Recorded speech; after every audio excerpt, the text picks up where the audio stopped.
and nice good evening. This is the first Budget Committee meeting of the new decade, so this is the January 6th, 2020 meeting. I'll call the meeting to order with the Pledge of Allegiance.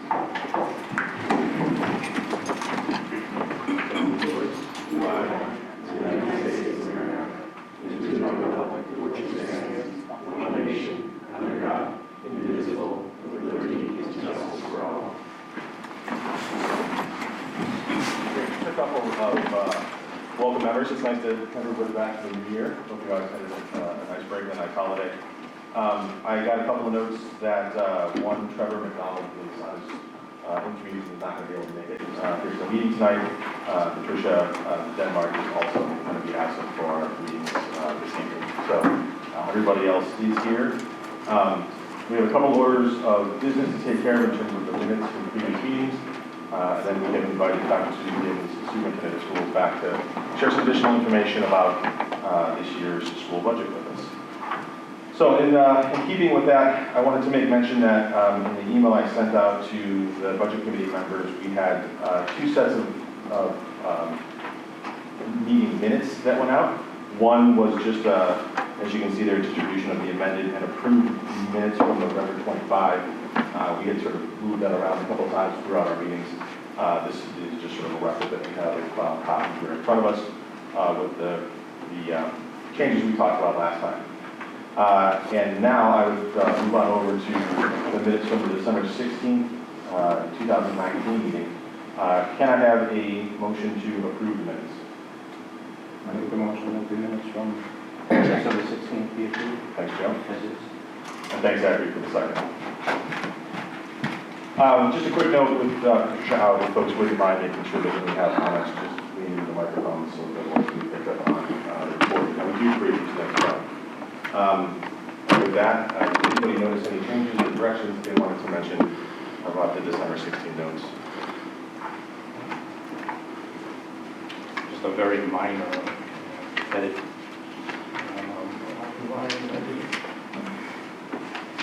Yeah, the decimal points are common.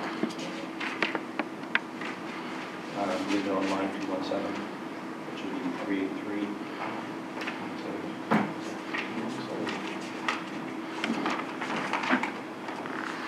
Sorry, my copy.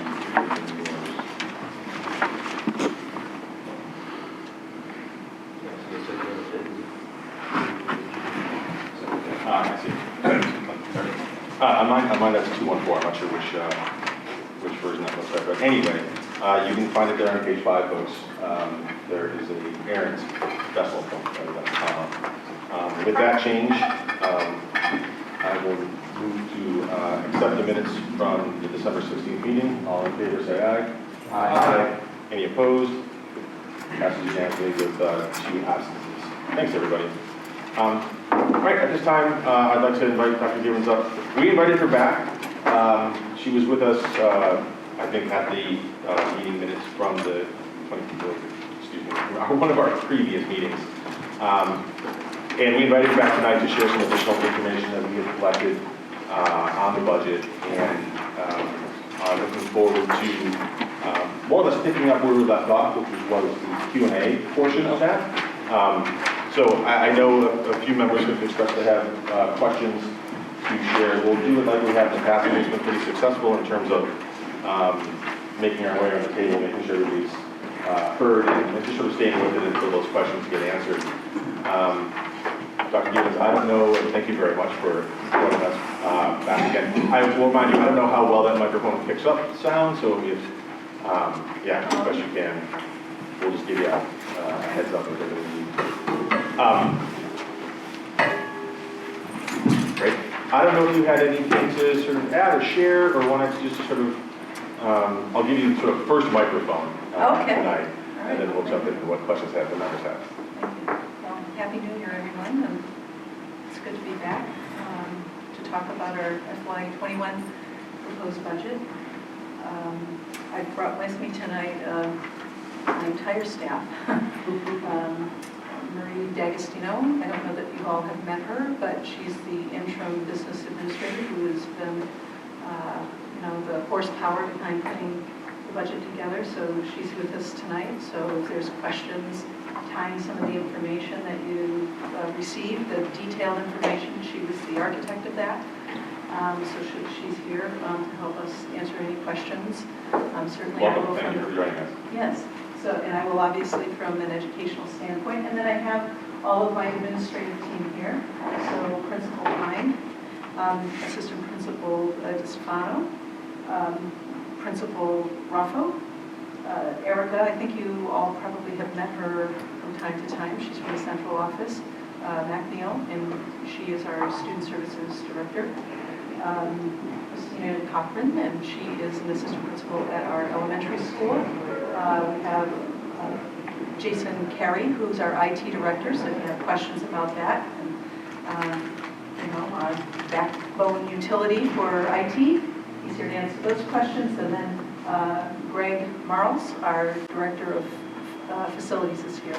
And I know that we've received a number of questions from Jeff about the facilities piece, and I will probably just have him come up to be able to answer those and speak into the mic as he would be the one that would be best able to answer that. So just wanted to introduce myself. Of course, we have a couple of board members and an ex-board member in the back there as well, so we're pleased. I'm not sure who the remainder of our viewing audience is, but wanted to mention that we're all here to answer whatever questions we can for you. There are a couple of things I thought, perhaps I could speak about first that might provide us with some context and be helpful. One is warrant articles. That was asked the last time, and I had shared with you that we had a few warrant articles, and I wanted to talk a little bit about that. I know one of the requests were on the bond interest, so we had sent out a little bit of information to you all on a presentation that we had provided at a joint meeting of the building committee and the school board. And so I thought I might speak to that first, since you had asked for that information. And so over the course of the building project, money was borrowed, and that money was invested in its investments until such time that we release the cash to the contractor or contractors. For the meantime, they're in interest-bearing accounts, and interest does accumulate. And so at this point in the project, we have accumulated about $665,000 worth of interest.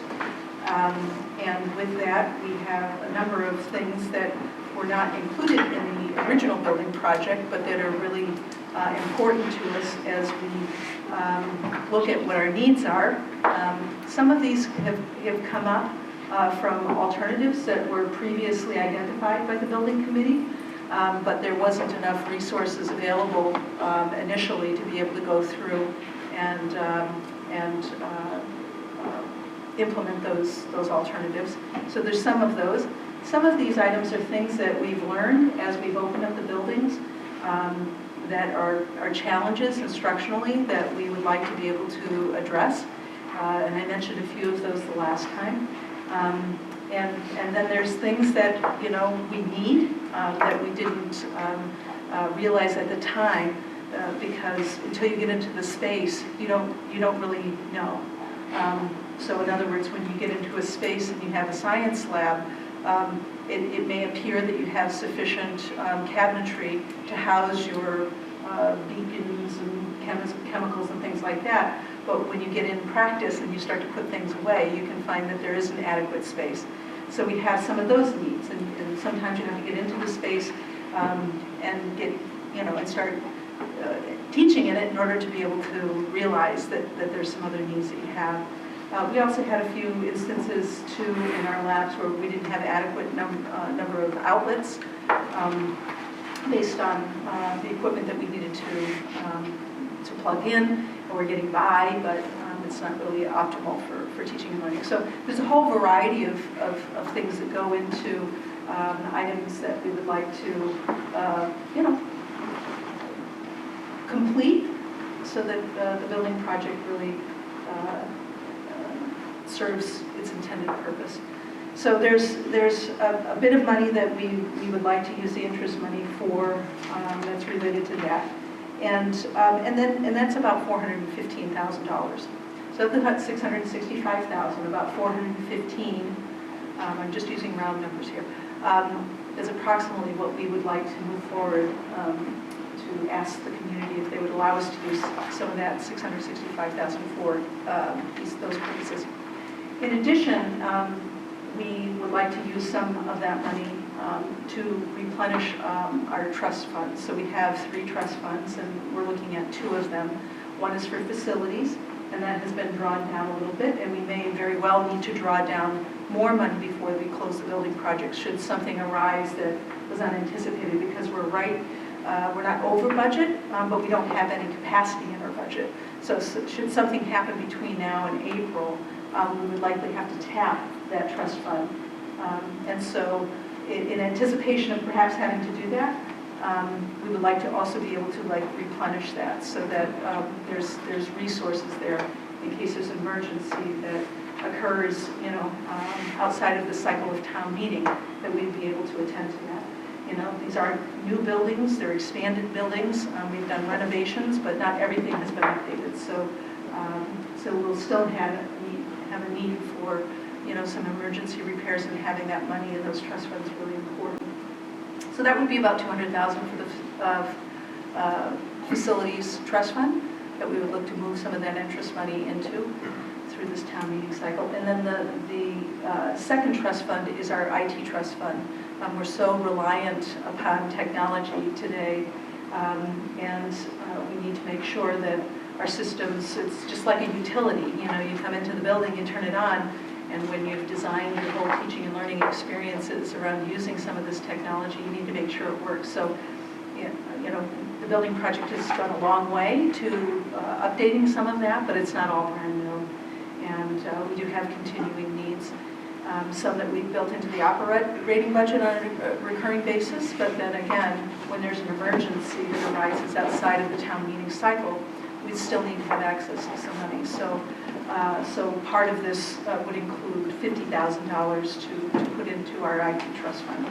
So that totals up to about $665,000. In addition to that, we have one more CD that we have invested right now. And if we're able to make it until the end of the maturity date, then we would receive another $128,000. If we have to break it, then we'll get some of that, but certainly not all of that. So we'll get somewhere between $74,000 and $128,000 more in interest. And we have not targeted that for any purpose, particular purpose. So at the end of our school year, when the building project's over, that money, my understanding, if I misspeak, Marie will correct me, but my understanding is that money would then go back to, I guess, lower the tax rate.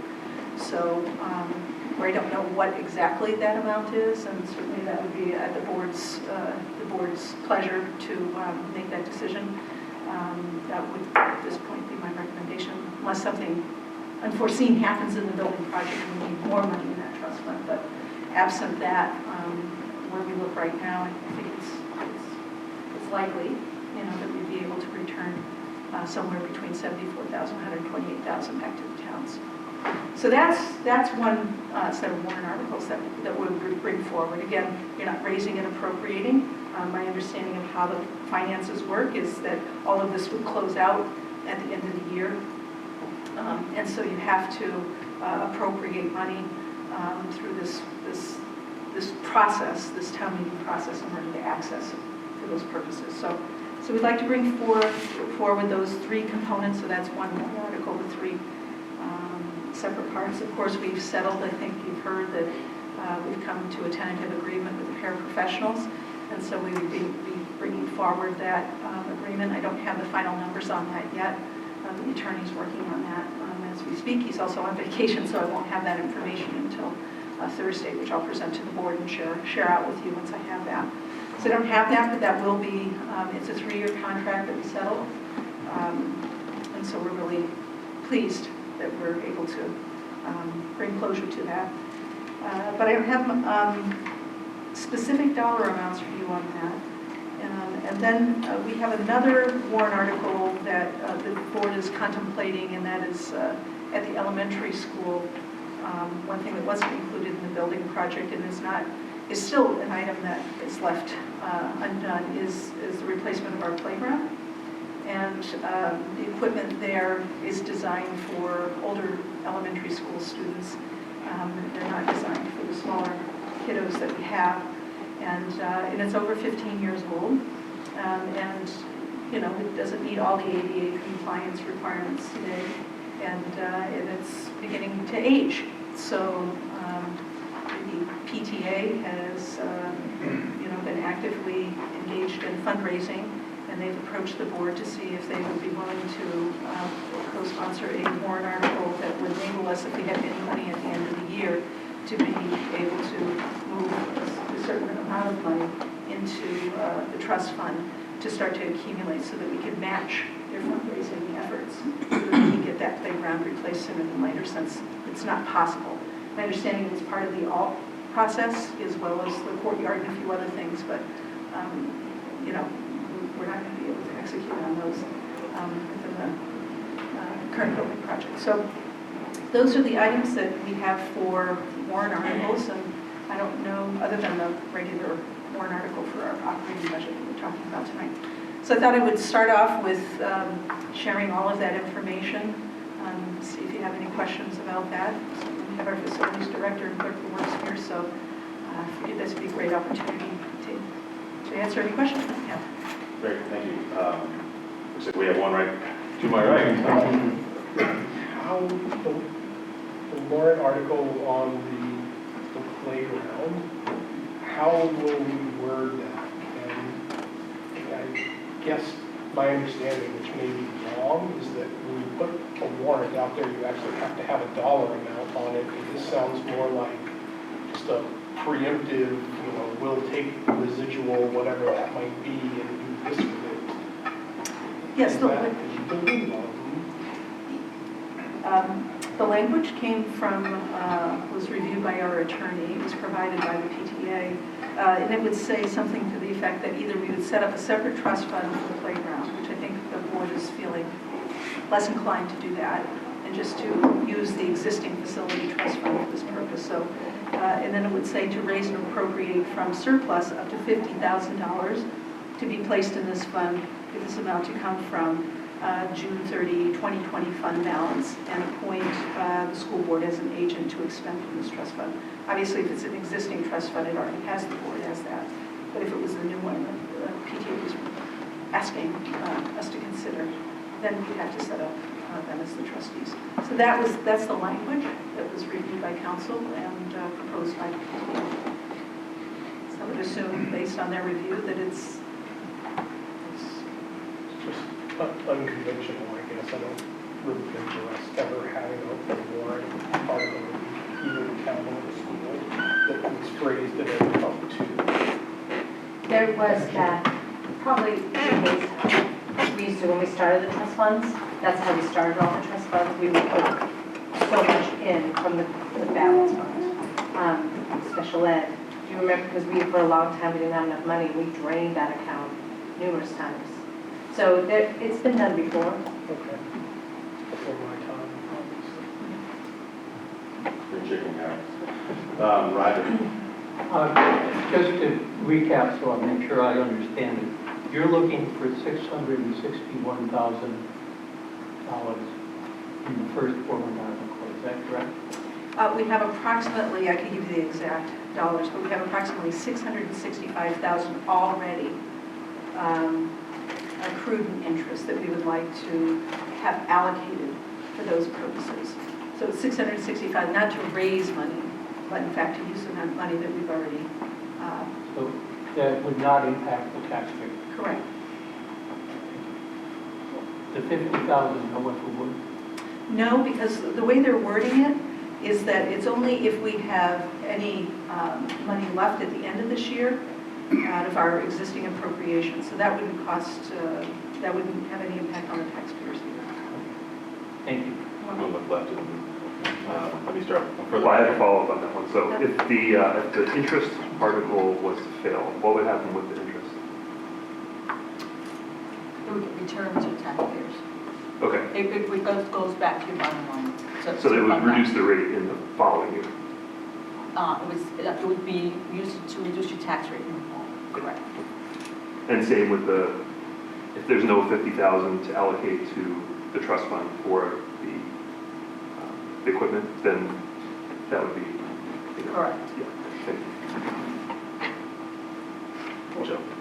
That was a question I was going to ask. Hey, But I'll ask that's why we move around a little bit. Okay, the para contract, are those figures, are they reflected, an estimate reflected in the existing budget that we have? No, Okay, when does that contract take effect? The upcoming July, school year? yeah, July 1. And so, I guess, how is that reflected in the budget if you haven't budgeted for that money? It's effective July 1 of next year? July 1 of the upcoming July 1, July 1, 2020. Okay, so it's, So yeah, it's a and separate. that's what this budget is, right? We haven't signed a contract yet. There's nothing's official, so you can't put it in, you can't guesstimate a budget, you know? But if when you sign that contract, right, if I Mhm. understand this correctly, you're expending some additional, you're adding some additional funds into your budget Mhm. for the upcoming school year, the budget that we're doing right now, correct? So, You have to have the town approve it. We can't just say, oh, by the way, here's X amount of money. What we're saying to the town is, we have a contract, we'd like you to approve and support the pairs of the community. So then they vote on it. Then that becomes part of your budget next year. okay, that's my question. Okay. It's not going to be monies that have to come out of the existing budget for this upcoming year. Okay. Can I have another question? Well, can I just ask for clarification, because now I'm confused. You said the contract would take effect July 2020, and this budget is for 2020, 2021. That, the para contract would be a warrant article. Yes, And so if that's an increase, and it's not reflected in the budget, then the rate would go up for the next tax year. yes, Okay. for the para contract. But it would be part of the budget next year. So this year, the voters have to tell you, okay, we're going to let you spend this money. If everybody votes it down, then we don't spend the money. So it doesn't go in our budget, I right? understand, but it would still be an additional expenditure that would raise the tax rate. Yes. Next year. Oh, yes, yeah, this year, yes, yes. You would just budget it next year because you know. Gotcha. Okay. Right. I'm not sure that's how I, That's not how Thank you. Thank you for Just that. keep around. thank you.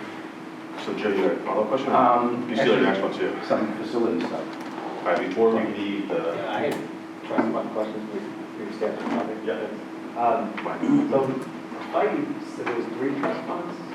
Yes, special education, IT, and, yeah, and facilities. And those are all zeroed out now? Is that correct? No, no. There are balances in there. I know that the special education one has over 200,000. The IT, and I'm just giving you round numbers because I'd have to really look, but I remember it's a little over $200,000 for that one. The IT trust fund has approximately 100,000. It had 117 when we began the year, and then the school board approved $13,000 for some short throw projectors. So that would bring it back down to about a little over 100,000. And I don't remember what the, wait, I probably have it in our slides here. Just a second, I probably put it here.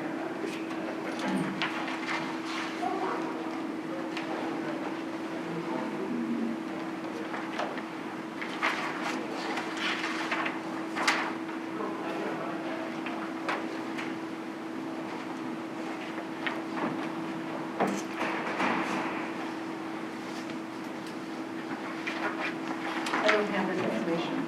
And then if I can just ask a question that's the same vein, question that came to mind. Do we have any capital reserve funds anymore for school? I'm sorry, so it's capital, it's either capital reserve or expendable trust, and I don't know what this district has. Well, we've had both. Oh, we have both. So for informational purposes, there's still trust funds. One is considered a capital trust fund, and the other one's an expendable trust fund. So it's still a trust fund, it's just how you can utilize it. I don't have that information. Let me look down to the far right table and any questions. know if he knows there's sound.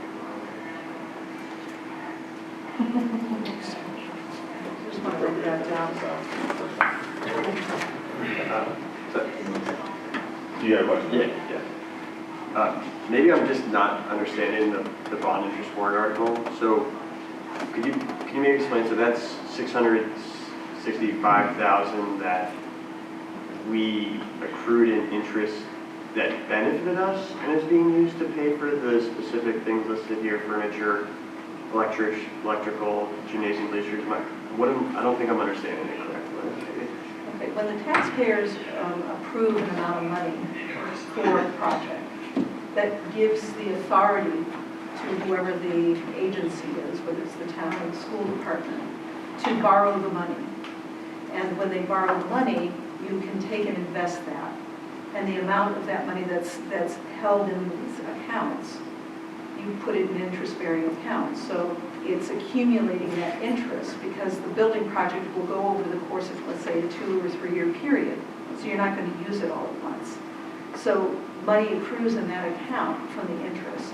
And then at this point in the project, that money is not, we can't access that money because we don't have an appropriation. So we're coming before you to ask if we can use that money for these particular purposes. And the funding source, instead of it being on the tax rate or to raise and appropriate, it's in fact to be able to allocate the money that's there for this particular purpose. So what we would do on our side with that permission is we would transfer money from this account over to these specific areas in which we're given permission to spend, or we have an appropriation to spend. Clears up everything, thank you. Yeah. When you say come before you mean the town, not necessarily the budget committee. Right. Like the warrant article. Yes. To clarify. Yes. We don't have that much power alone. Yes, yes, yes, yes. Great. I think maybe it's time to switch topics a little bit and see if there are, I know you mentioned you have a facilities question that you wanted to get to, so without any other further objections, Joel, let me jump in. Okay, so in your budget request, you're adding 1.75 FTEs for some full-time custodial work, and you say for weekend maintenance and security of the additional buildings. Excuse me. How is that being done today? It is. The weekend maintenance and security? It is not being done. So we don't have any staff that's working on the weekends. So right now, my understanding is that people, when they rent the building, are allowed to enter our facilities by being given access through a key system. And that they show up and they use our buildings, and should an emergency happen or something need arise, God forbid a tragedy, there would be no school, there currently is no school employee there. We have all these very sophisticated systems and all this new technology and equipment that the community has invested in, and we don't have anyone that's a school employee at the buildings on the weekends when it's being used by others. So that makes me feel terribly uncomfortable. And so this request would allow us to have somebody on staff over the weekends so that when folks are using the buildings, that there's somebody there that they can contact should something happen, can maintain, security in areas where they're allowed to access versus allowing people to just kind of be able to wander to different parts of the facility. And then the side benefit, when they're not needed, is that they could perform, some of our routine preventive maintenance that you can't do when the kids are and staff are in school. So this would help us provide us a vehicle to be able to do your preventive maintenance so that we are maximizing the useful life of the assets that you've just invested in. So right now, those things aren't being done. Part of the building project, my understanding is that we're required to submit to the state preventive maintenance program, and then we would have to have the ability to implement that. So that's not something we have in place right now. Okay, that's good. Jeff, what is On that 1.75 FTE, do you know about how much would be needed just for the weekend portion as opposed to I think you described in here that there was additional square footage, so we have additional needs. What's, do you know the breakdown? Yes, well, she'll look up the money part, but I can explain it. In our current budget, there is a full-time position that is supposed to come online in April, but it's only a .25 position in the current year budget. So the reason why the increase of 1.75 is to fully fund 1.0 position that's for the expanded space that needs to be cleaned. And then the other 1.0, so that explains this 7.5. The other 1.0 is half-time at the elementary school, so 20 hours on the weekend at the elementary school and 20 hours on the weekend at the junior senior high school. So they're not, so although it's a 1.75 FTE, it's 2 part-time, 1 in each building, and then it's to complete the full-time position that was funded in the current year. So ask the question again, and then I'll... No, I think you got it. Oh, right, that was because, it? Okay. One of the questions that I had asked for the past meeting that we didn't get to was how we got to the 2 FTE, including the quarter that is coming from April, and then, as you just described. And that explains it, that one of those FTE is for the weekend work, and the other one was the expected one for the new building space. Yes. So that wasn't clear to me, but now it is. Thank you. Okay. Yes, on the same topic, when you do rent the school for use by others, where does that income show up on the? My understanding is it shows up as a miscellaneous receipt to offset overtime and other expenses. So it's kind of baked into the revenue projection, is my understanding. Which is on, I gave you the default budget. And on the other side of it, it's on one side of this document that did I hand that out? Yes. On one side is the revenue forecast, and I think I was told it's under other local revenue is where the rental of buildings comes into play. Did you have any more copies of that, Karen? Probably didn't get that. We did, okay, pass it down. Oh, well, I I didn't pass them down. There you go. Do you know how much is the rental income? I'm just wondering, does that offset the cost of the janitorial service or no? Well, when I look at this, again, I'm new, so I can't speak to exactly how much we get annually, but it looks to me, if you look at the line that says other local revenue, which is 1990, it looks like it's been increasing. In the current year, we had anticipated $56,500, and we've level funded that for next year. Not aware of any, new big contracts. We might have people that we lose because we've implemented a new fee structure, and I'm not sure how that's going to play out. That could mean that we have more revenue, or it could mean that we have fewer renters, and we won't know that until after we've, fully implemented that. So we've level funded that based on what looks to be a prior experiences that we've had. I don't have any explanation for why 19 had 95,000. I don't know what that would be related to. Maybe we had some kind of a one-time event or something, because it looks like an anomaly to me. So that other local revenue, as Marie said, is where the rentals are showing up here. I'm gonna look down the table to my right. Yeah. I'll address the question I was going to ask, but I have another one. So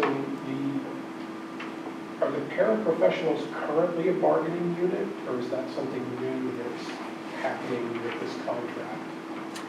This will be their first collective bargaining agreement. So we've been negotiating an entire contract over the last couple of months. So this will be their first.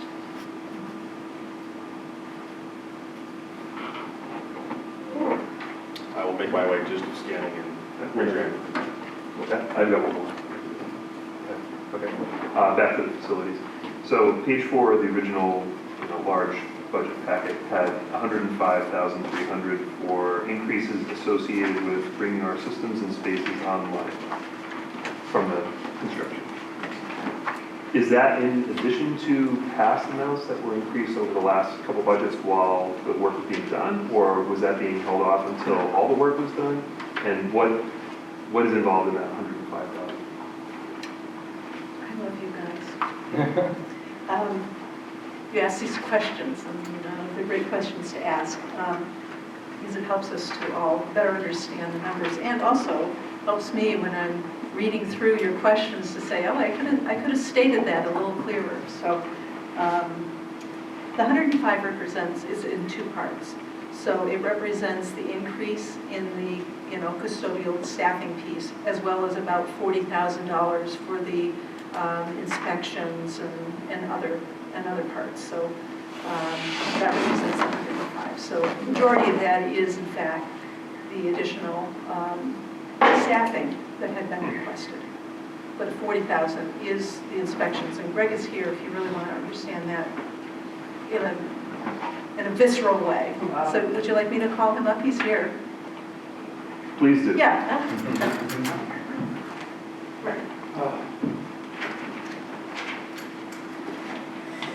I get to come up to the hot seat now, huh? Excellent. So those added inspections that we have are, to give you a real quick example, when we did the construction, we have a whole new stormwater system. It's an underground pond system that requires annual maintenance and inspections. So we had to add that in. That's all brand new. We never had it before. We've increased the amount of lawn area that has to be mowed considerably. We've increased the square footage, which increases fire detection inspection amounts, fire protection inspections amounts. We've increased the amount of exhaust hoods with fire suppression systems that we didn't even have prior to. So all of those things add up. Emergency lights and exit signs are all inspections that we have to have every year. So as we start to build the size of our building, where 80-odd thousand total square feet, we've increased all of those areas. We've also increased the amount of HVAC systems in our buildings that require inspections and preventive maintenance and things like that. So these $40,000 encompasses all of those added inspections we never had before, all add up into that $40,000. Okay, thank you. A few of those things you mentioned, I think, just came online, even though the work has been ongoing, so that makes sense that we would need this for FY21. Yeah, I mean, the stormwater, for instance, is almost $9,000 by itself. So, Well, thank you. you're welcome. You can stay up for the remaining questions. I don't know if I know. I did have a question for Greg. Oh, you did? We waited till you got back to your chair. Am I coming back again? Hey, Marie. How you doing? Hey Greg, what's the duct leakage line item in the bond interest warrant article for, it's hard to read the number, it looks like a 50X thousand number, is So that? one of the things, at the elementary school, a lot of the existing systems remained. A lot of the existing ductwork systems remained. They were reused. And when we actually did the balancing, which is where we go and adjust all of the HVAC systems, we found an incredible amount of loss because the existing systems that we utilized, the ductwork systems, are leaking air up into the ceiling and not getting it into our actual spaces. So that resealing is hiring a company to come in and pull down ceilings in all kinds of areas, and reseal all the ductwork so that we're actually getting all of the heating, there's not a lot of cooling in that building, into the space instead of losing upwards of 20 to 25% of that capacity right out into the ceiling, which causes lost energy. So that's just something we need to be keeping doing. It's not a contractor made a bad installation. We No, can fix no, it. well, if you want to go back to 1985, Yeah, not yes. that far back. But yeah, it's really, in theory, or it should be a one-time expense, because once we fix it, it should be all set from that point going forward.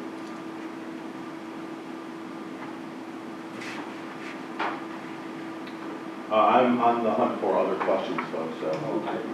Got one. Okay.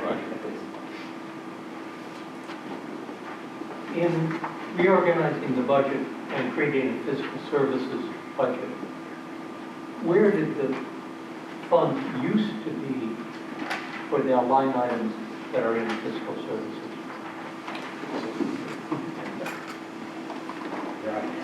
What's that? I think this is probably not your, He doesn't want to. bad. I'm pretty good about that. Hey, congratulations. It's all good. Did you need the function for it that's associated? Well, in fiscal services, there's a $400,000 department that never existed in previous years. there's- And my assumption is that there were fiscal services provided and used in previous years, but they were in other budgets somewhere. But no other budgets are making significant decreases. So I'm just wondering, these aren't all new people, are they? That's a great question. No, in the fiscal services department, there's no new people. What masks it is the addition of the assistant superintendent in the district offices. So if you look, But that Sorry, is not 20. $400,000. no, $250,000 is in, I think it's approximately $250,000 that is showing an increase on that line is for a couple of things. There are raises in that $250,000 for those that are not part of a collective bargaining unit.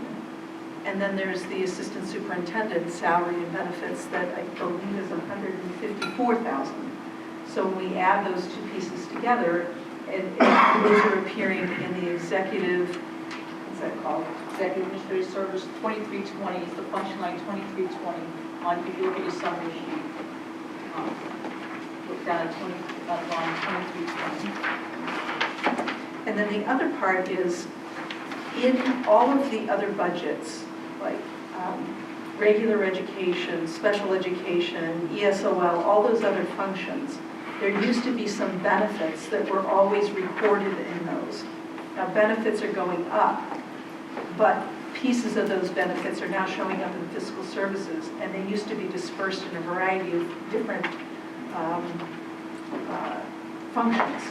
And so they're being pulled, and so that's hard to see, you're absolutely right, because that's coming out of, let's say 15 different areas and being moved over there. So it's a combination of different areas that are coming up, but the big part that's masking a huge change is that a lot of that was previously recorded in the 2320. in the 2320 Executive executive. Administrative Service. So the increase there, where was that? That's Is it this proposed number? changed, well, the proposed change for that line is, is 500 and, is that right? It's $555,000. That's the proposed, that's a decrease. Right, so you see a decrease, if you look at that line, you see a decrease of 40,000, and 40,000 doesn't equal 400,000. But the reason why it's only showing the $39,977 is because of that $250,000 worth of increase that I just described. So if you add 40,000 plus that, that's about 300,000, and then the other benefit pieces are coming from all of those other budgets that had previously been holding the resources for that. There is no increase to the manpower No, in fiscal services. not in the fiscal. Well, isn't up in there set the salary of the proposed assistant superintendent? That's a new person, correct? That's masking it, but that's not showing up in fiscal services. What's the, That's showing up in the executive assistant, executive. Executive Administrative Services. Executive Administrative Services. That's where that shows up. This is where they're saying most of the 401,000, but it's not as small Because of those two items. any other. Because under that Executive Administrative Services, there's two pieces that will, one part which will, once, raises are given to everyone who does not have an existing collective bargain, in other words, your teachers union and your paras, so that money will be dispersed as it has historically been dispersed. So in the current year budget, for example, there's something like $88,000 for salary raises for everybody that's not a union member. Next year, it's 94 for everybody else. Well, So that 94,000 plus the 154 plus the 40 is kind of netting out some of that 400,000. And then the remainder is coming from a variety of different lines that are scattered throughout these function codes. So that in the future, what you'll be able to see is how much you actually spend on workers' comp, or how much you actually spend on that, which you can't tell using the methodology that had been previously used. Well, if I could interject, most of the benefits that came out of these lines have actually, there'll be some of them going to other benefits district-wide, Yeah, that's what I'm referring to. but that's separate from fiscal services. That's a whole separate line, that's 5120 instead of 2510. Additionally, I don't understand how taking individual line items out of one, or out of several people in several locations and putting them as a sum is going to aid us long-term is important. What we've done is consolidated what could have been summed by a sorting function, and we end up masking the individual increases or not being able to really see what they are. Well, my understanding, and again, my understanding is that fiscal services is a reporting area that you have to, that the state requires you to provide information for. And historically, my understanding is we haven't been providing that information to the state. Yeah, I don't think it's a requirement, but I'm not a lawyer. I know a lot of towns don't. I've actually checked a lot of other town budgets for comparison purposes. But even if we did, if we compare fiscal services, which is SAU, that people who are doing fiscal related work for the SAU, Human Resources Business Administration, and we combine that with the executive services to be what was SAU previously, then we're seeing a change of $380,000, or actually maybe more than that.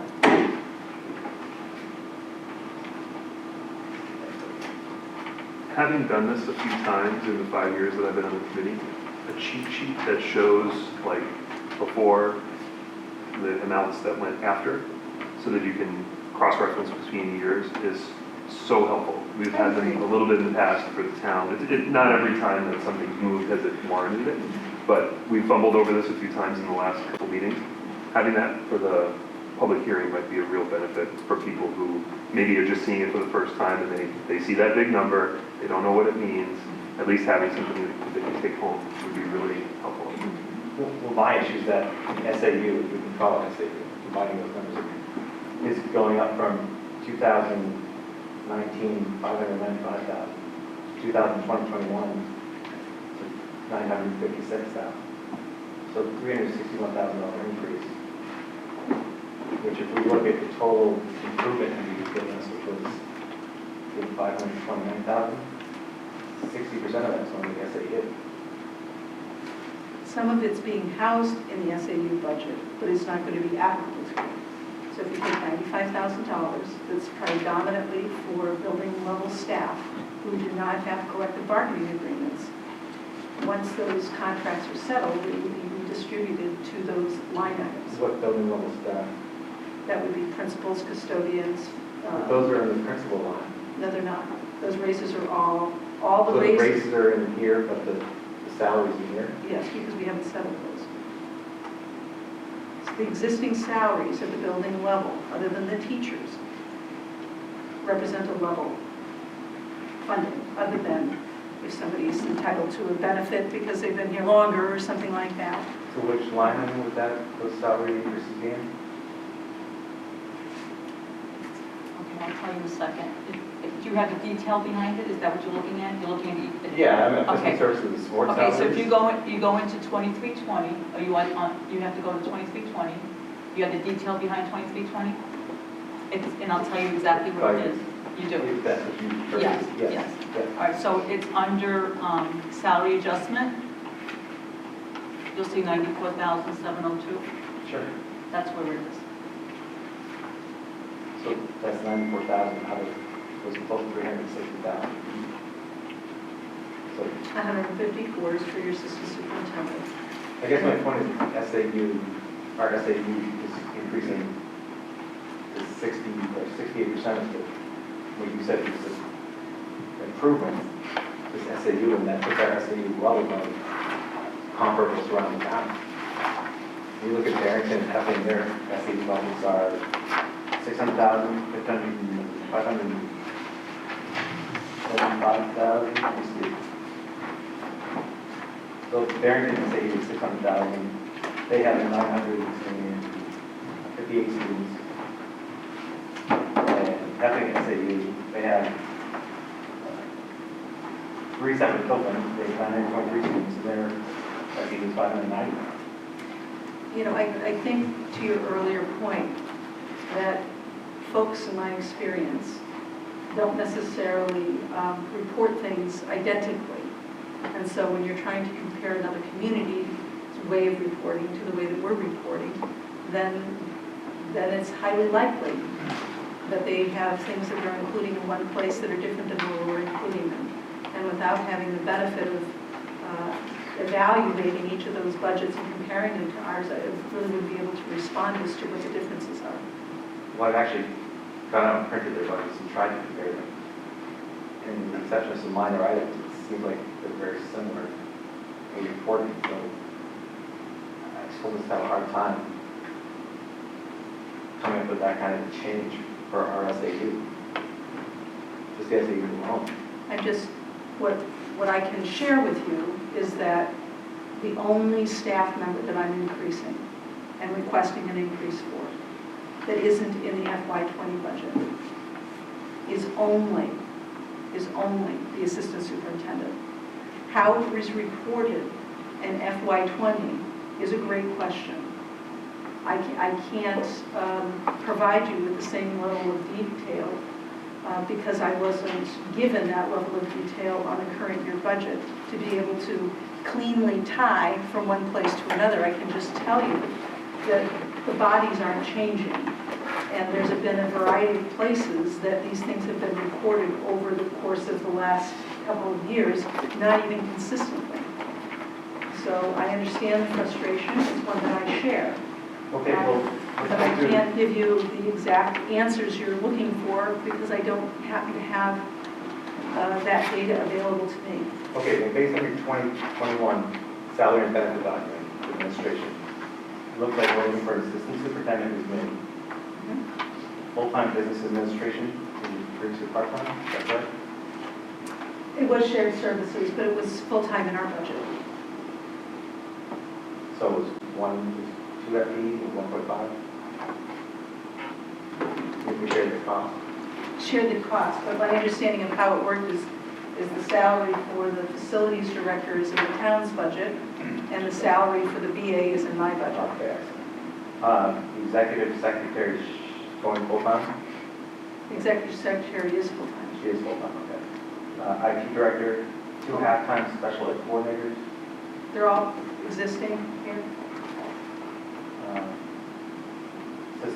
administrative assistant to student services, director of student services, All exist. all this HR person. and Well, that's HR payroll. HR payroll. Yeah. An administrative assistant to the business administrator, that's me. Retitled. It's called finance assistant right now. Okay. And then a senior accountant, is that name? No, it's being shared. Some of the services are being shared, so we're combining 2 part-time positions to make that into a full, but that the FTE in total is not any different. So we have 11 and a half, or 11 FTEs, is that correct then? I mean, Typical thing. sounds right. The only new staff is actually a tab. There's a special work, there's a different worksheet that says new employees, new staff, new requested staff. Otherwise, everybody else that you have salary information. Excuse me? There's several that say TBD, name TBD.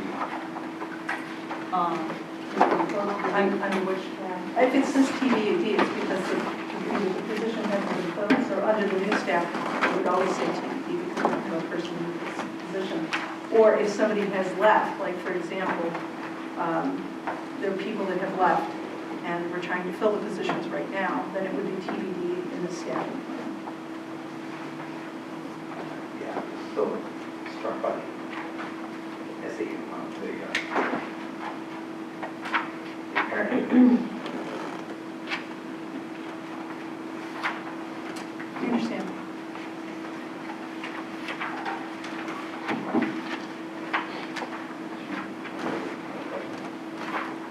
Did Gary just want to check with you?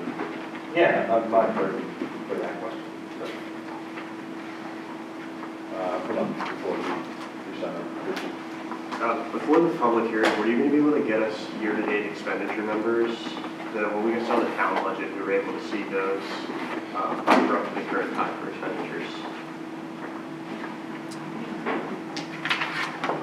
What is the hearing? I mean, I wouldn't be able to. The hearing is next based on Monday, the right? raise of Yeah, we'll be availability. back here. It's Monday, public hearing Monday. Public hearing. We have to ask somebody to, the school board has a meeting on Thursday. And they'll prepare a financial report. Well, I can't. I don't- Well, I'm not here either. That's what I'm saying, so that's what they're asking. If Marie's available, she can, but she's not available. Just for clarification purposes, I just want everybody to understand, I am contracted here. I have another job somewhere else, and I'm filling in time. I'm a business administrator for Wakefield School District, part-time. So we're in the same process as Newmarket is, in a budget process, budget hearing process. And so I'm filling in here until a replacement is here. So the district is challenged at trying to come up to fulfill the request of the budget committee. We will do our best, but with the understanding that we have limited time to prepare the information as we, so if we can, we will. I think that's all we're asking for, so thank you. Was the question the current fiscal year? Yes. Yeah. that's what he's Oh, okay. asking. I think I misspoke. I mentioned January 16th was our public hearing, just to clarify for folks at home. It's next Monday, the 13th. Next Monday, Yeah, it's 13. Sorry, Roger, you had. Yeah, I realize that you don't have a lot of flexibility in what you have to do in the area of special education that is required by statute. But what percentage of the student population are considered to be special education students? Erica probably can tell us right off the top of her head. If you go to the district portion, I don't know if you want me to. Yeah.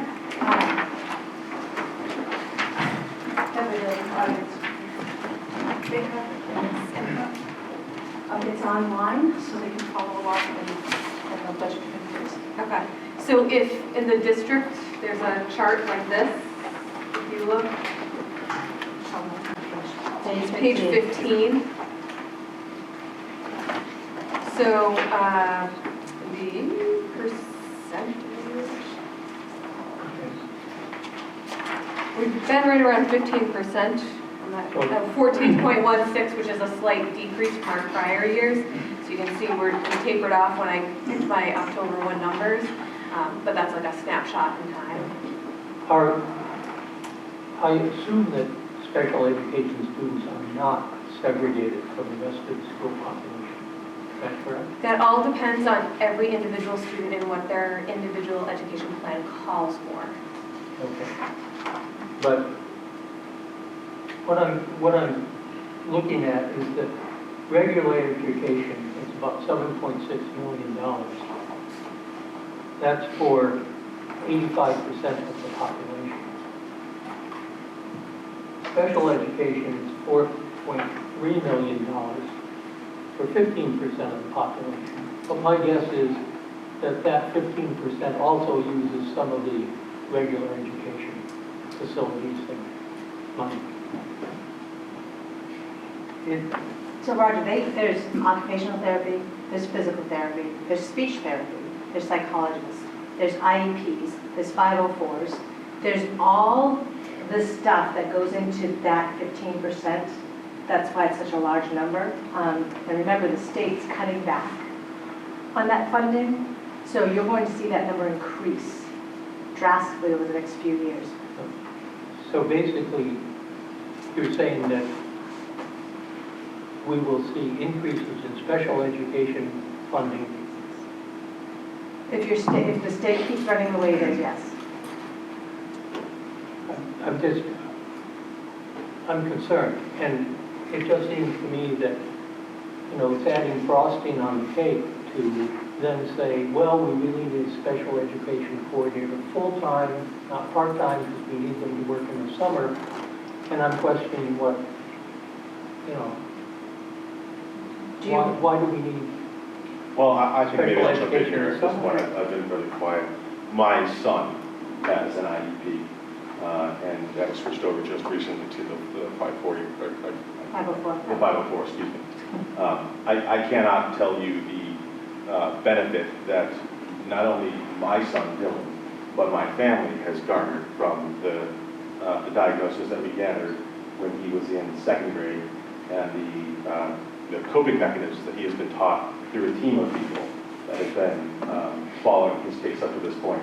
He's a dyslexic, and he has the ability to, his goal was to be proficient in those classrooms so that he could keep pace with his student body and not feel like he was an outsider. So through many hours and many teachers, he was given the kind of skills that would allow him to participate as a full-body student in those classrooms that we're talking about. Inclusion. I can't say enough for what I have experienced from our team here in the Newmarket School Districts, and I would shy away from saying that this money is somehow a frivolous expenditure for those students that are part of our special education department. Mr. Chairman, I in no way am indicating that it's a frivolous expenditure. My questions are to understand the expenditure. I have a grandson who was greatly helped in the Exeter school system by the services that were rendered to him from kindergarten through high school. So I identify with what you're saying. I'm asking to understand what's going on here. So, and whether it's possible to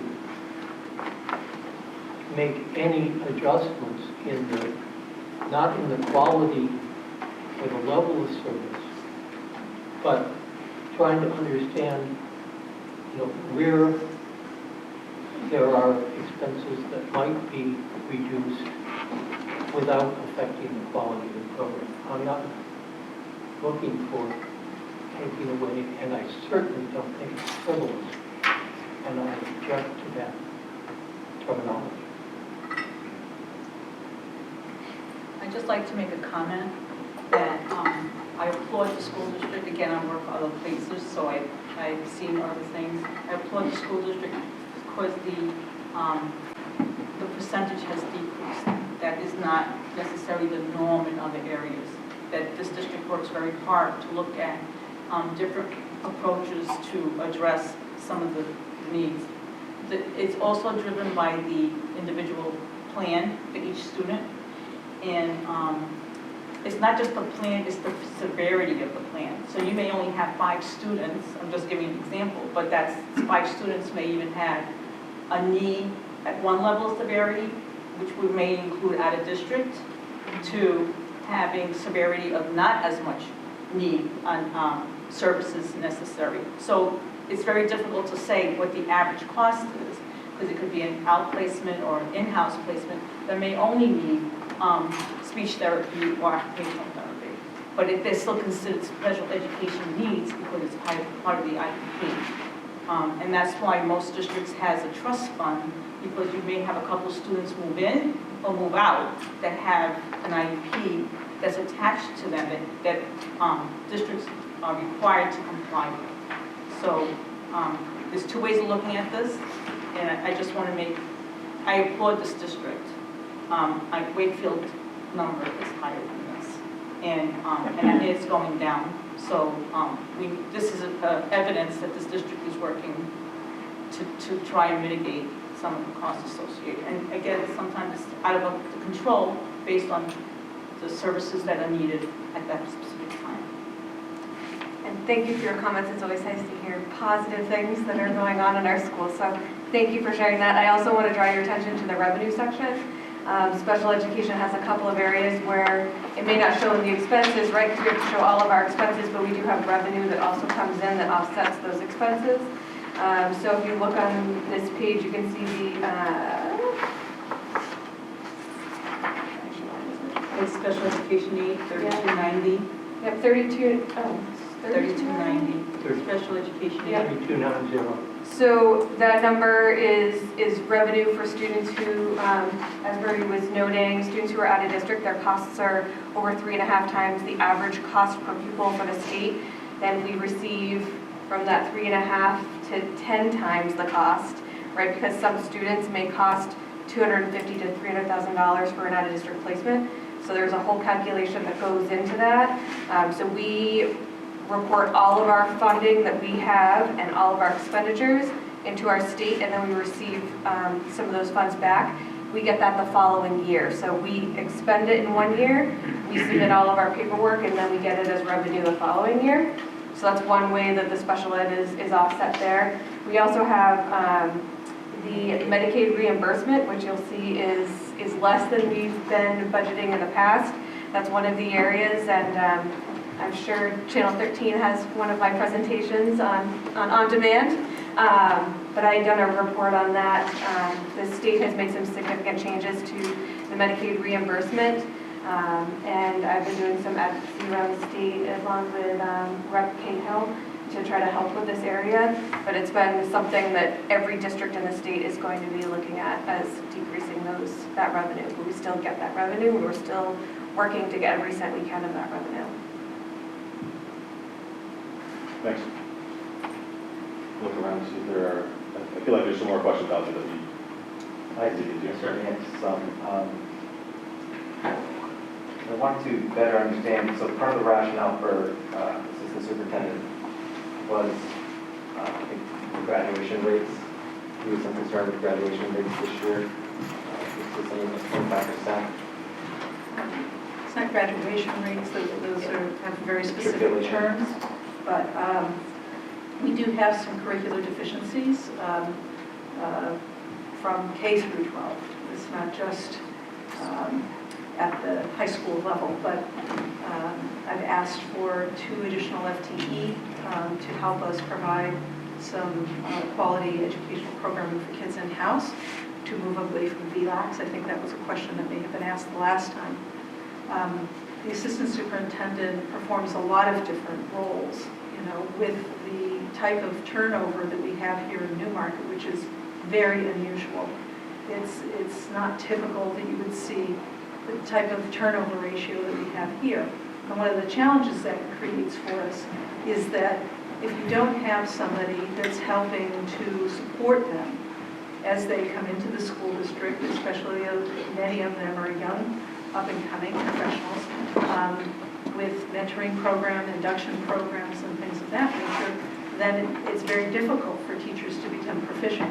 And so the assistant superintendent plays a significant role in that programming that we provide, not just for new staff, but all staff that are in their career arc.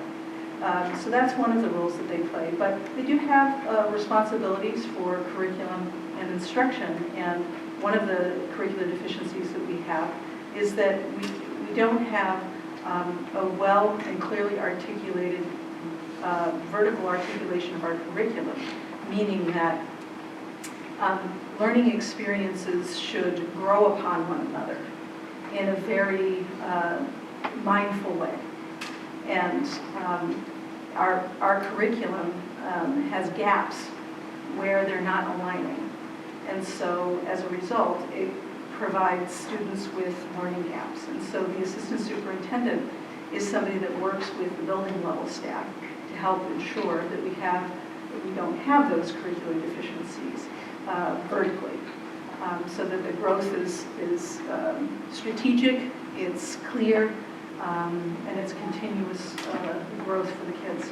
And so that's a real area that we need improvement, and without having an assistant superintendent, closing that gap is just not going to occur at a pace that we need to see it.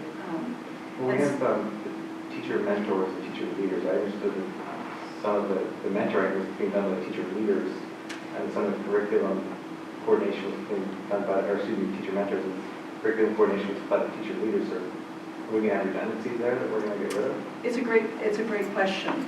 And so the mentors provide new staff with a person that they connect with to ask questions to, that can help support them. But that's not really a mentoring program, right? Mentoring is much more significant, in which you should have a curriculum that you are implementing so that on a monthly basis, those new cohort of teachers that are coming in are meeting and having dialogue with somebody that helps to provide them with support as they try to, navigate this very complex and messy profession that we are in. And so the assistant superintendent is the one that provides the programming.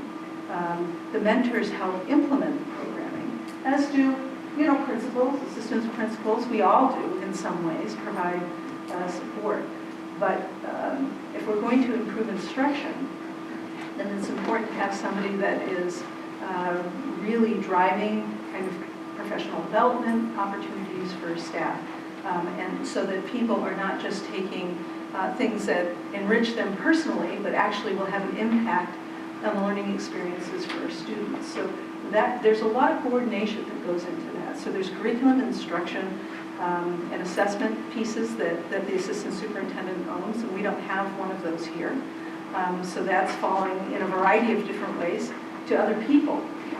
It's not being done at the level that we would like to see it done. Analyzing data becomes challenging because in addition to all of the other duties that your assistant principals would be performing, now they're having to take on these other parts. So we're not able to do it at the level that you would want to be able to do it and be able to make the kind of school improvements that we would like. So it's really a key leadership position in any organization, and without it, you start to, start to see some of the impacts of that that we're seeing today. So yes, we do have at the secondary level, we do have a high failure rate. There is a percentage, in other words, you don't have 25% of your class, your senior class, not being able to meet your graduation requirements because something happened in their senior year. It's an accumulation of things that have happened over the course of their high school experience that have led to the point where this is happening. And we're actively kind of analyzing and evaluating that now, to the extent that I have time to do it. So it's really integral to our ability to move forward. We have an awful lot of work to do. We have a NEASC study that's coming up. I had it postponed this year. I would argue that of these standards, we would struggle to meet any of the standards. Our accreditation is at risk. And if we don't get the staffing in place to help us to move forward expeditiously, then we're going to find ourselves perhaps losing our accreditation in the next couple of years. Because without having that for a couple of years, just a couple of years, it wasn't that the district didn't need one, or that we were, if you look at the last NEASC report, this was one of the areas that the district was hit on, that it didn't have vertical articulation of their curriculum. That was 10 years ago. You still don't have that. So, and because you haven't had anyone in place, and some of the shifts that have happened with the 20% turnover ratio, getting traction on some of these initiatives is very, very difficult. So regarding turnover, I think nationally I read that staff turnover is 16%, and we average around that. If you're looking at national averages, what drives that is urban centers. Right, so if I talk to my colleagues, my superintendents in urban centers, significantly higher than rural and suburban. But this turnover ratio for this type of a community is very, very high, very high. So when you're How looking at many- your how many of those national staff? averages, Well- it's not decoupling that, and you do have a very high, I have a very good friend of mine who works in New Jersey, Prince Edward School District, and they never fill all their teaching positions the entire year. That's how high their turnover ratios are. So it's really difficult to look at a national average and apply it to. How many of the staff that left were either retired or non-renewal? I'd have to go back and do that analysis to be able to tell you, not been here long enough to be able to tell you. Retirement. This If you many think about it, people. just as long as I've been here, we've had significant retirement because we had teachers that stayed for so long. We lost our physics, we didn't lose physics. Chemistry, our math person, Mr. Prue, our guidance counselor, French, so we don't have French anymore. We lost our history teacher to retirement. I would say probably in the past 7 years, we've lost 10 to 15 in retirement. So it sounds like the turnover is skewed because of the age of our teacher model. 36 people left last year. 20 of which 40 was now. certified. 40 now. 40. 40 40 now. left last year now. Yes. How did 40. it go now for the last year? So we have about 200 employees. 200 employees, and we've lost 40 people this year. I thought we were at 35 last year. I'm saying we've lost 40 people this year, to date, including As of right now. as of right now, So out of 7. 200. And don't forget, we passed the CBA last year. Pretty significant The number that I used in the back here was your certified staff. What I'm saying now is there are 40 people. That's not all certified You staff. said 20 certified staff. 35 I'm total. saying 40 in total of the certified staff. That's what I had provided you in that appendix. That wasn't, paras and, people in the SAU unless they were certified in other positions. It's a very high, I've worked in education for 30 years. I've worked in multiple school districts. There's more turnover here, and this is the smallest school district I have ever worked in, and it has more turnover here than any school district I have ever been in. Can I ask a quick framing question? We have an assistant superintendent, and I know this predates you, but until 2 years ago. so, and from what you're seeing with the 25% of the population that's not on track to get an accredited diploma, 2 to 3 years, maybe the right time frame to think that that's where the slide began? Yes. Well, correlation isn't necessarily causality, but And we also got rid of the 2 full-time teachers as well. So wait, Gary, I don't want to move away from your question here. It sounds like as we look across national averages, which may or may not be a direct line into what Newmarket is. I know you looked around to other communities. Did you find similar? I didn't call the other SAUs to inquire about the turnover rates. I would have, but I didn't feel like the place to. Gotcha. Do we know, is it fair to ask, Dr. Gibbons, if you know what is normal? If 40, so I don't know if 40 is too high or 40 is too low. Out of 200, it seems like a number. What would be the expectation of districts, that is similar to Newmarket in terms of, population in the schools? I can certainly look here locally, but I don't live too far from here. And I can just share with you that in going through how many in my prior school district, which was similar to what other school districts that are suburban, it's similar demographics to what we have here. The turnover ratio would have been significantly less than that. So, for example, over the last 3 years at my school district at Masconomet, we would have no more than 15, including paraprofessional turnovers. So to have a school district that employs far more employees than this school district, and to have 15, if you do your math out, if you would like, it's very, very high here. And it's been fairly consistent, but it's been kind of increasing over the last several years. What was the previous turnovers? So it's been increasing, so what were the numbers for the previous year? I think I had provided you the information in the budget book. Oh, okay, you did. You're right, you did. Yep. And this again excludes non-certified staff. And so to bring us back to the question of the budget before us, is what we're discussing here, the fact that we are talking about salary for an assistant superintendent, and part of the, key performance indicators for that position would be whether or not this turnover decreases, or is that sort of the Well, it seems like some justification for an assistant superintendent. We would think we have one now. You don't have We don't have a temporary. not an assistant superintendent. We have somebody that's helping with a variety of different things in the SAU because we are so short-staffed, but it's not an assistant superintendent. But part of the criteria recommendations or the rationale for assistant superintendent was turnover, was graduation rates, was thus the A lot of those things, yeah. And they would take on the grant writing piece and some other parts as I've described in the proposal. So does that give you the answer you're looking for?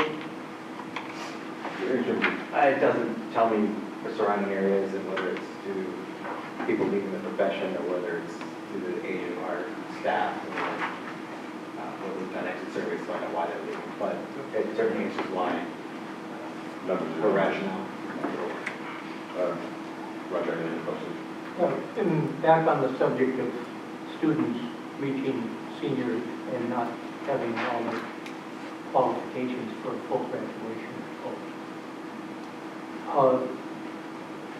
One of your things that you want to do and put in your budget is add a summer school for the high school students. Yes. It sounds like a really good idea, and my question is, $9,000 really adequate to do the job? We believe, to begin a credit recovery program, that would get us a long way towards helping those students. Sounds like a real cheap bargain. It's 8 weeks, not even 8 weeks, it would be 6 weeks. I think what did we plan for, Jen? It's 6 weeks? 5. You want to?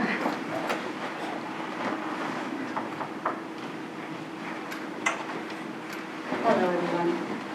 When we were designing the summer school program, I modeled it on summer school programs in other districts where I've worked, which normally it runs a 4-week program, 20 hours a week. So it would be employing a math teacher, science teacher, social studies teacher, English teacher, each one of the main content areas, and they would be working approximately 20 hours per week, paid at the hourly rate as agreed in the collective bargaining agreement. So over the course of, students would be able to take 2 classes, hour and a half and an hour and a half, and they could recover up to 2 courses that they did not complete during the academic year. So because it's not a whole school day, we're not paying people a full per diem rate, we're just paying them the hourly rate. And those 4 classes would be larger, the 4 teachers wouldn't have in order to be large classes.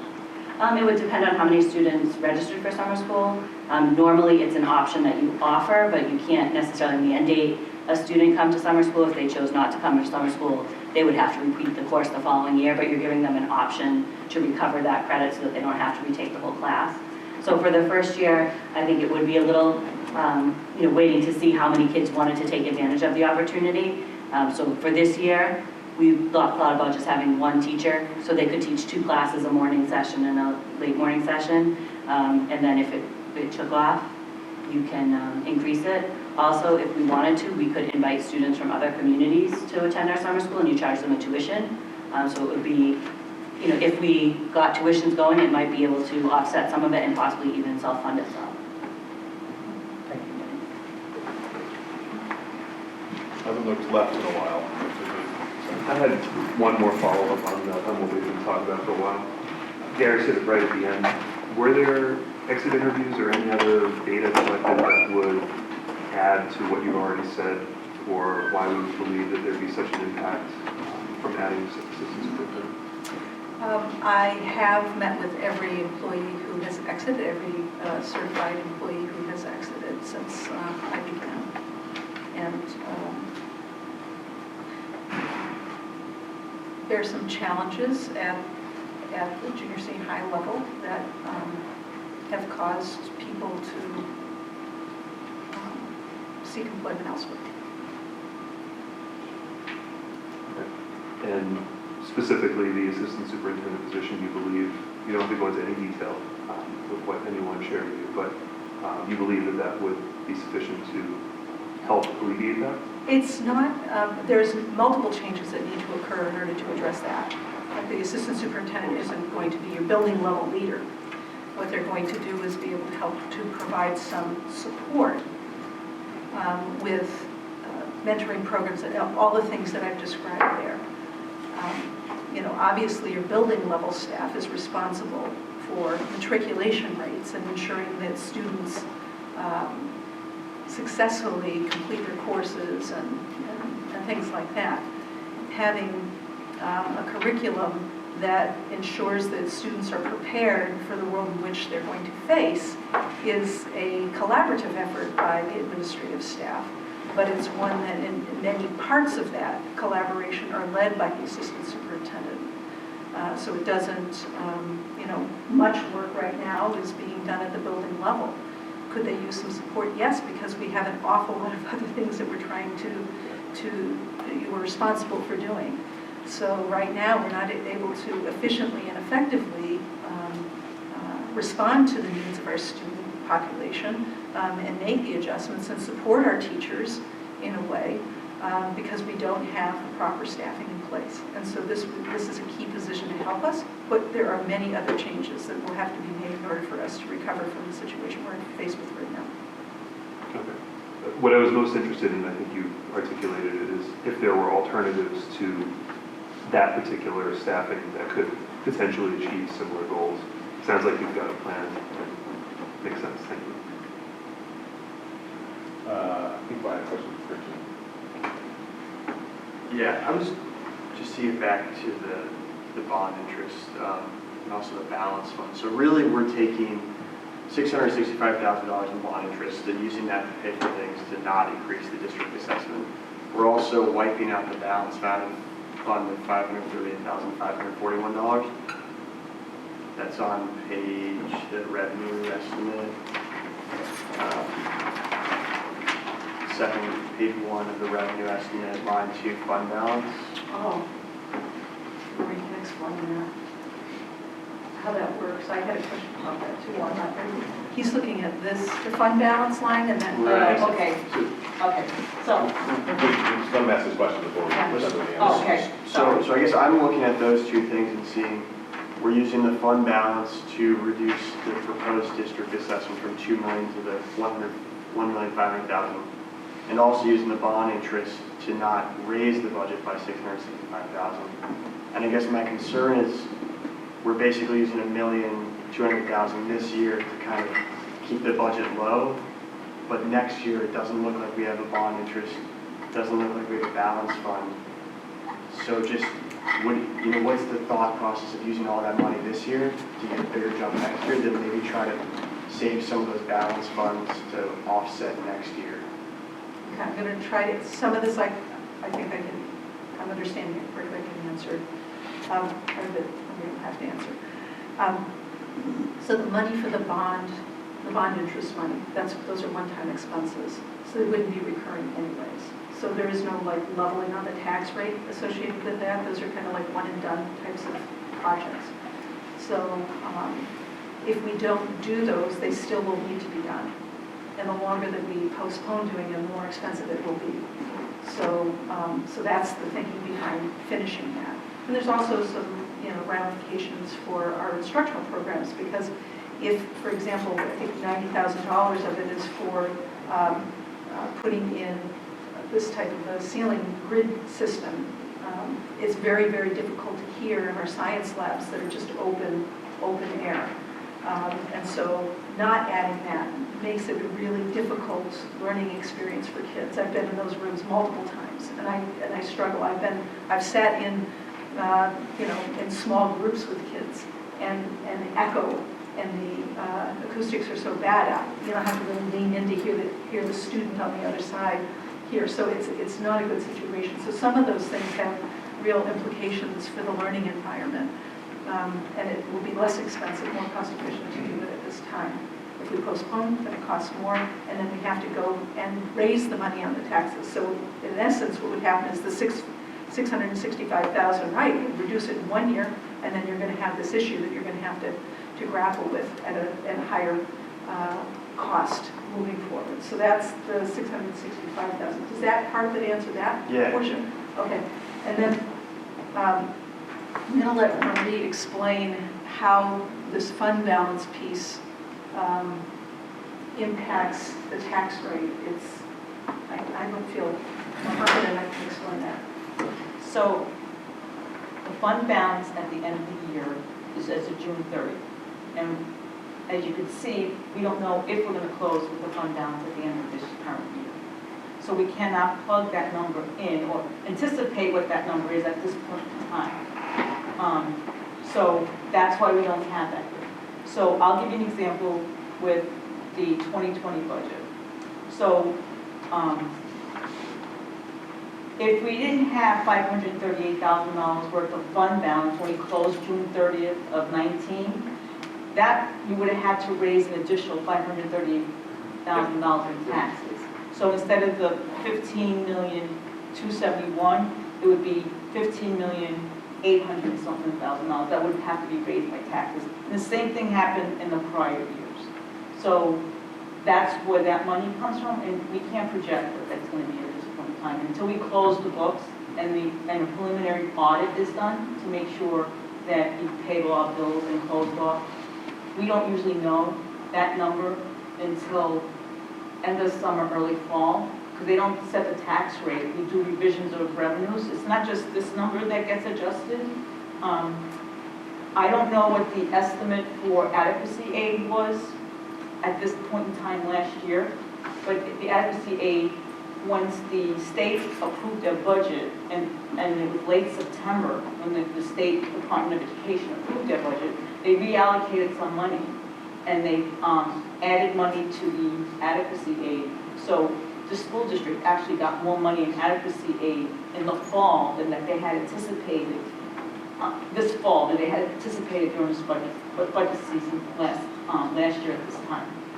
Also, kindergarten aid, kinder aid, if the budget committee remembers, that was just, that we didn't have kinder aid 2 or 3 years ago. They initiated that so they could account for when they had the gambling for the kinder aid, that money, revenue resources from that would go to kindergarten.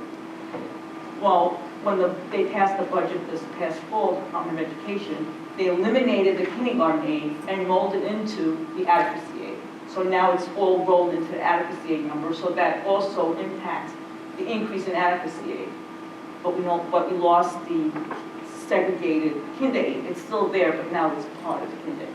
So things change, that revenue, that's why the revenue is only estimated. It could go up or it could go down. It's long-winded, but I wanted to get the whole picture. Thank you. Two questions.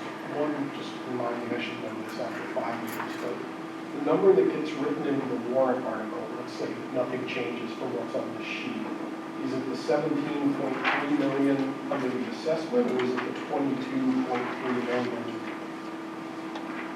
total numbers? Which one gets written into the warrant article?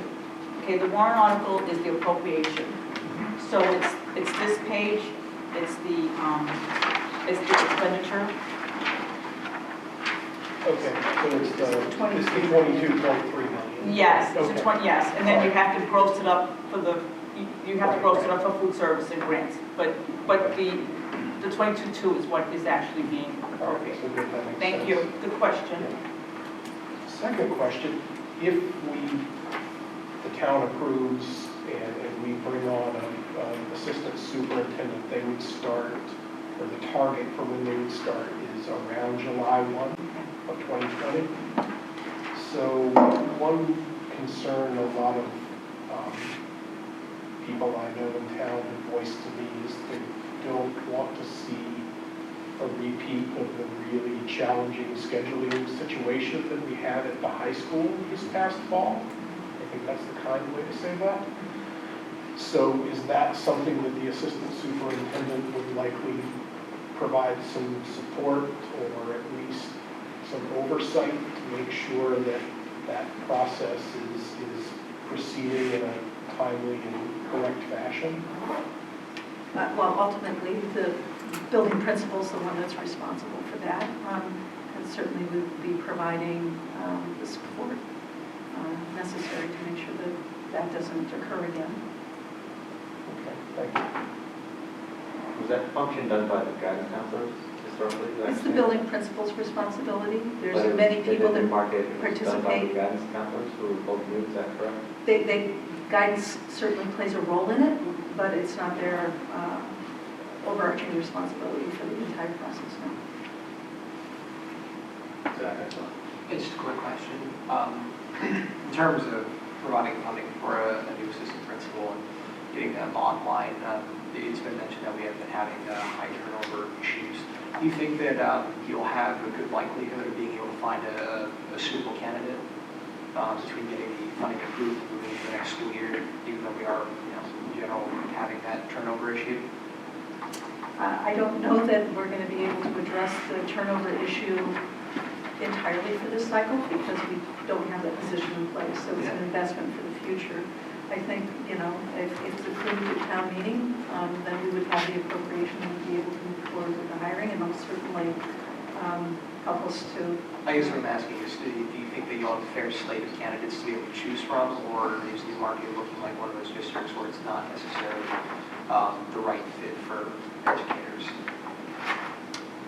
I don't know that I can really answer that question. I would think under typical circumstances that Newmarket ought to be an attractive school district because we're a single community. We do have some challenges and that I think that's had an influence on candidates' interest in perhaps applying here. And the only way that we're going to address that is to make the changes necessary to make us look incredibly irresistible to those in the profession. So, thank you. Given the opportunity, I intend to make that happen. So folks, we've been at this for a while now. I'm going to try to see if we can wrap up with a couple of questions. We will have the team here next week for our meeting again. We can ask a couple clarifying questions and get into it. Just a thought to your next question. We do have some time in between maybe email questions around that we give. If we don't get everything answered here on camera, I want to be sensitive to people's time here tonight. So with that, let me give a quick look for any questions either side of me that folks have. I made some points made out quickly, so maybe for next week it could be reviewed. There are quite a few errors in the New Hampshire retirement system funding numbers that I found. I think because you use the default 17.8 instead of 11.17 for certain people. That are So correct. certified staff, all teachers and administrators that are certified are at the higher level. No, I realize that. I just went through, based on previous year's funding, and we have to calculate out those people were paid to be 11.17. And I can send you the line. It'll be great if you could send us that information. But all other non-certified staff are at the lower rate. So if there was an error, sometimes you'll see on the worksheet the two numbers shown because some people are certified and some are not. So you may see. Well, like for instance, the retirement of athletics went from 2,500 to 10,000. The salary increases were 3%, but the age retirement increases were 312%. So We'll have to look at that. yeah, Because, I can send you those because lines. athletics, I don't know, I have to look back, but athletics could be either a teacher, a certified person, because because it's in their contract, so they have first priority for that. So it should be at the higher rate. I have to look at that. Yeah, I'll send you those line numbers this evening. Okay, that's perfect, thank you. Great. One last call. All right, folks, thank you very much for the question. This is a great discussion on the more, a lot of the ones we've had in the last couple of years, so I appreciate all the time of the administration and that you came here to welcome us. Thank you very much for your time. I think you can be excused. All right, just one other piece of business, and really it's just to, we said it a couple times already, we'll be back here next Monday, January 13th at 7 a.m. for 7 p.m. I was so close to get through that. For the school district public hearing, we'll do public comment specific to the budget, and then also we'll have a discussion around what bottom line numbers are appropriate for. So with that, I'll accept the motion to adjourn. Thanks, Zach. Do I have a second? I'll second. I will put Gary in a second. All in favor, say aye. Aye. All opposed? We are adjourned. Thanks, everybody. Good night, everyone.